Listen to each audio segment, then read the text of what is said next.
നമ്മുടെ കുഞ്ഞുങ്ങൾ കൊഞ്ചി കൊഞ്ചി സംസാരിക്കുന്നത് കേൾക്കാൻ നല്ല രസമാണ് അല്ലേ? എന്നാൽ 5-6 വയസ്സ് കഴിഞ്ഞിട്ടും ഈ കൊഞ്ചില് തന്നെയാണെങ്കിൽ അത്ര രസമല്ല.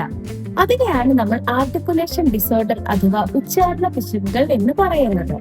എപ്പോഴാണ് ഒരു കുട്ടി ക്ലാരിറ്റിയോടെ സംസാരിക്കേണ്ടത്? 3 വയസ്സ് കഴിയുമ്പോൾ തന്നെ അവരുടെ പല കൊഞ്ചലുകളും അവർ തന്നെ തിരുത്തി കൊണ്ടുവരാറുണ്ട്. ഒരു 6 വയസ്സിനുള്ളിൽ എല്ലാ അക്ഷരങ്ങളും കറക്റ്റായിട്ട് ഉച്ചരിക്കാനായിട്ട് കുട്ടി പഠിക്കുന്നു. അപ്പോൾ കുട്ടികളുടെ ഈ വളർച്ചയിൽ നമ്മൾ ചെയ്യുന്ന 3 തെറ്റുകൾ കാരണം അവരുടെ ഉച്ചാരണത്തിൽ കൂടുതൽ പിശകുകൾ ഉണ്ടാകാനുള്ള സാധ്യതയുണ്ട്.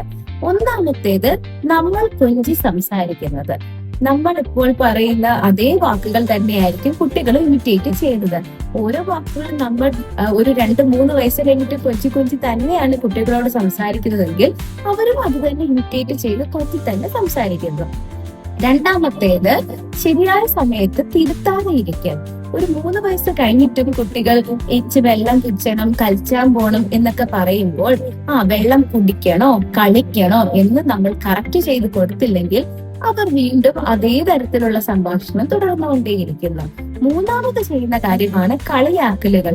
ഒരു 4 വയസ്സ് കഴിഞ്ഞിട്ടും കുട്ടികൾ ബഹളത്തിന് ബഹളം അങ്ങനെയൊക്കെ പറയുമ്പോഴത്തേക്കും എല്ലാവരും ചിരിക്കുന്നത് അവൻ പറഞ്ഞത് കേട്ടോ, ഇങ്ങനെ ഒരു അറ്റൻഷൻ എക്സ്ട്രാ കൊടുത്ത് കളിയാക്കുമ്പോഴത്തേക്കും എല്ലാരും ശ്രദ്ധിക്കുന്നു എന്നുള്ളൊരു തോന്നൽ കാരണം കുട്ടികൾ ആ വാക്ക് തിരുത്താതെ അങ്ങനെ തന്നെ കണ്ടിന്യൂ ചെയ്യുന്നു.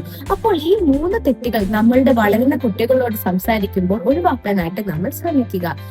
ഓരോ പ്രായത്തിലും കുട്ടികൾ ഏതൊക്കെ അക്ഷരങ്ങൾ ഡെവലപ്പ് ചെയ്യണം എന്നുള്ളത് ഞാൻ താഴെ കമന്റിൽ പിൻ ചെയ്തിട്ടുണ്ട്.